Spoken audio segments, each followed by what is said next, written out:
Ya juu ya alama hapa Kenya, Uganda na Tanzania. Popote ulipo mtazamaji, ninakusabahi nikikukaribisha kwenye taarifa zetu za TV47 Weekendi. Mimi wako Andrin Kilemi, mwenzangu pembeni kwenye lugha ya ishara ni Catherine Simaloi. Wandani wa Rais William Ruto wakiongozwa na Faruk Kibet wamewakashifu viongozi wa upinzani kwa kupinga mwenyekiti na makamishna walioteuliwa kujaza nafasi za tume huru ya uchaguzi na mipaka IEBC. Akizungumza katika kaunti ya Nandi, Faruk alilitaka bunge la kitaifa kuidhinisha wateule hao ili kuanza mipango ya chaguzi ndogo na uchaguzi mkuu wa mwaka 2027. Chichi Josephine na maelezo zaidi.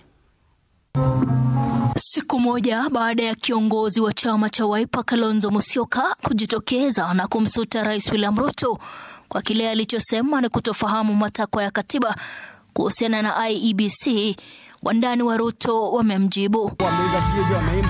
Mwandani wa Rais William Ruto, Faruk Kibet, pamoja na viongozi wengine wanaoegemea mrengo wa Kenya Kwanza wakiwa katika hafla ya kuchangisha pesa katika kaunti ya Nandi, walimkashifu kiongozi wa chama cha Wiper Kalonzo Musyoka na viongozi wengine wanaopinga serikali. IEBC inawekwa ya kusaidia Wakenya ili uchaguzi ifanywe.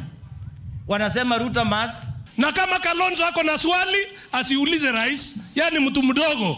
It is not for the president to consult him. Kulingana na Faruk, kaunti nyingi ndogo zimeteseka bila wawakilishi, na kwa hivyo itakuwa bora IEBC iundwe kwa madhumuni kama hayo. Sisi tunataka kusema kwamba wabunge mupitishe hii maneno ya IEBC ili tuwe na IEBC. Kuna constituencies ambazo hawana representative.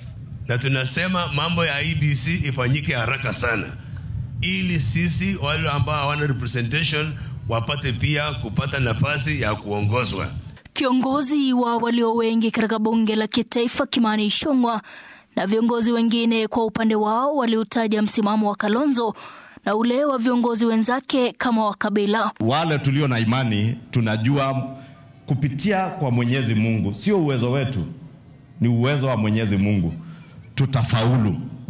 Na kufaulu kwetu sio kufaulu kwa William Ruto, ni kufaulu kwa nchi la Kenya na ni baraka za Mwenyezi Mungu. Wiki jana Rais William Ruto alimteua Erastus Edunga kutoka kaunti ya Turkana kwa mwenyekiti wa tume ya IEBC. Ati sasa mtu anakasirika ati yule amekuwa chairman ama amekuwa mmoja wa wale ambao wanaenda kupikwa msasa.